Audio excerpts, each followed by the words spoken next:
बिस्मिल्लाहिर्रहमानिर्रहीम। मैं खान साहब समी इब्राहिम, बोल टीवी में एंकर हूँ। सबसे पहले तो ये जो लोग यहाँ पर बैठे हैं, इनका जुनून देख के, इनका जोश देख के मैं ये मजबूर हूँ कहने पे कि अब ये जो जुनून, इसको कोई नहीं रोक सकता।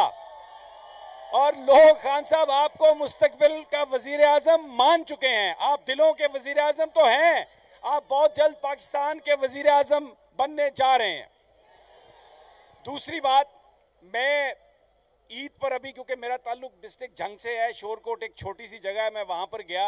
आप यकीन करें, जब मैं ईद पढ़ने गया, रास्ते में बुजुर्गों से मिला, दो बातें की मुझे हर बंदे ने। एक तो उन्होंने कहा कि आप वादा करें कि आप कभी इमरान खान का साथ नहीं छोड़ेंगे, और दूसरा उन्होंने कहा ये वादा करें कि आप अरशद शरीफ का खून नहीं भूलेंगे, उसे माफ नहीं करेंगे। और फिर हर बंदे ने यह कहा कि आपकी इमरान खान साहब से मुलाकात होती होगी।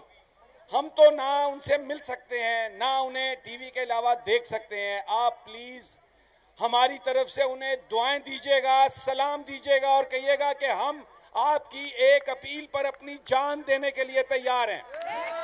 ये वो अमानत थी जो मैं आप तक पहुंचाना चाहता था। अब